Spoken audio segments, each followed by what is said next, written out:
Does blocking out a 3D model from a 2D sketch feels confusing? And do you keep getting stuck at a small rough stage? Well, just follow my approach and I bet you can block out almost any reference. So let's roll into the video.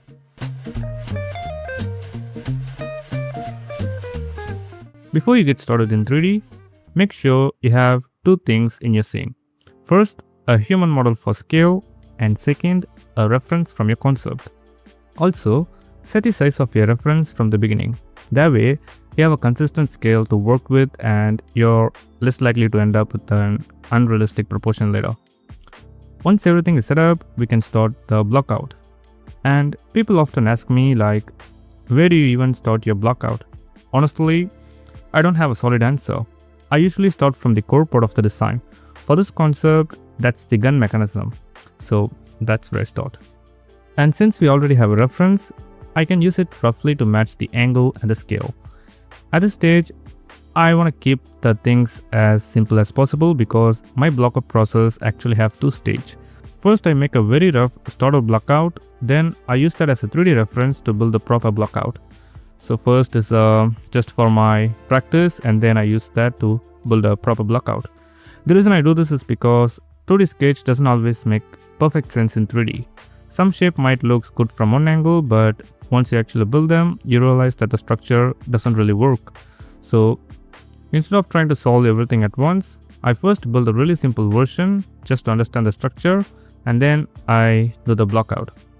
So for my first blockout, I mostly use a simple cylinders and cube and I rarely go into edit mode and then do those editing because you can definitely use it if there is something important that you need to shape, but you don't get caught up in the making the shape looks interesting, detailed, because honestly, the first blockout probably isn't going to look much as the reference, so I think that's completely fine. And at this point, I just need to understand the structure.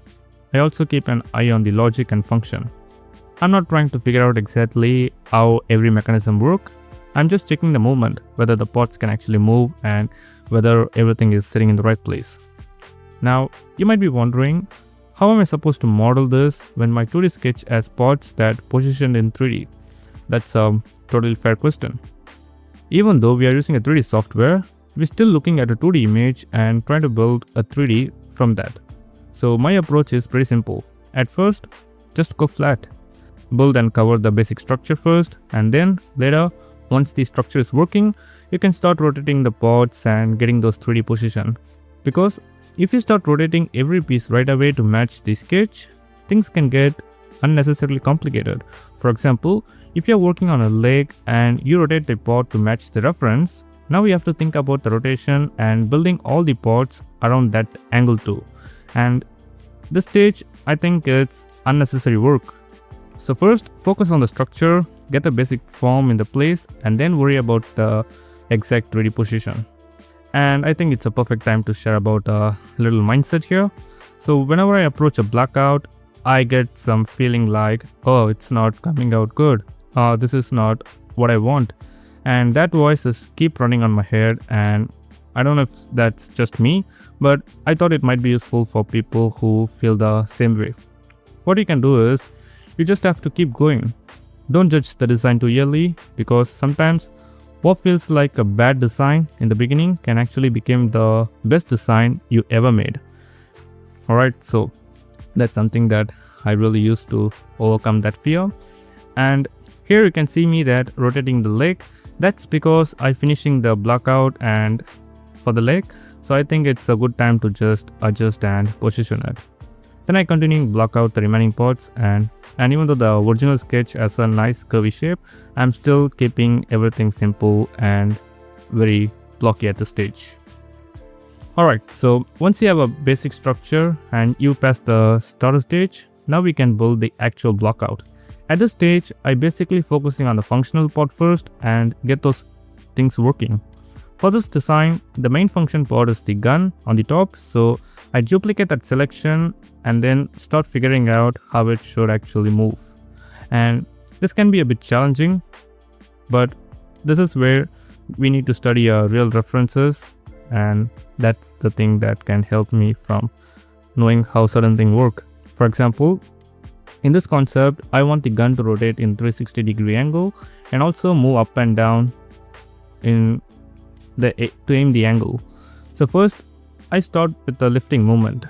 I looked at an excavator and study how it used pistons to lift and moving the heavy parts, and then I apply the similar idea to this design. Obviously, the solution will be different depending on your situation, but you don't need to become an engineer. Just do a basic study, understand the movement, and you'll usually find a way to apply it. Once I have the function figured out, I set up a parent and child relationship and do a basic rigging. I like doing this during this blockout stage because it's much easier to rig a simple shape than to come back later and then rigging a detailed model with 100 separated mesh. Then I came up with a different solution for the 360-degree rotation. I added the cylindrical selection that connects to the end of the piston, which allows the guns to rotate while keeping the lifting moment.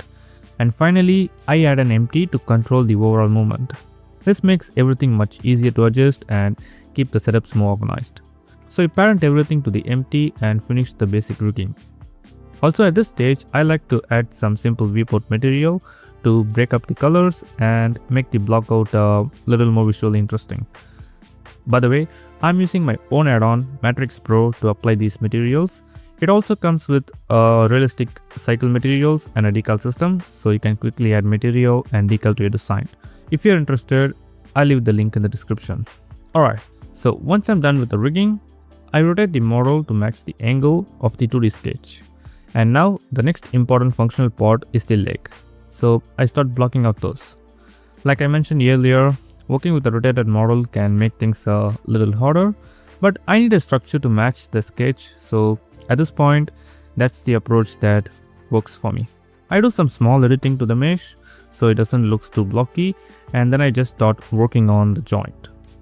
And I'm still not trying to figure out every little details. I just want to keep everything workable and make sure the overall structure makes sense. For the legs, I use a simple cylinder joint and then I continue blocking out the remaining parts. I make a few adjustments to the position and the shape of the leg until I get a decent pose, then I move on to the body. And you don't really need to add bevels at this stage because you're probably going to rebuild these parts a few more times, but I just want to get a sense of how the design looks. And just like that, I build out the body, the rear legs, and a few more corrections to the object placement until the overall structure starts to coming together. So yeah, that's basically my approach to blocking out from a 2D sketch to a 3D blockout. Hopefully that gives you a better idea on how you can translate a 2D sketch to a 3D blockout without trying to solve everything at once. And if you have any different approach, let me know in the comments. I'd actually love to see how other people work. Thanks for watching. And before you leave, check this video if you're struggling to draw your own concept art.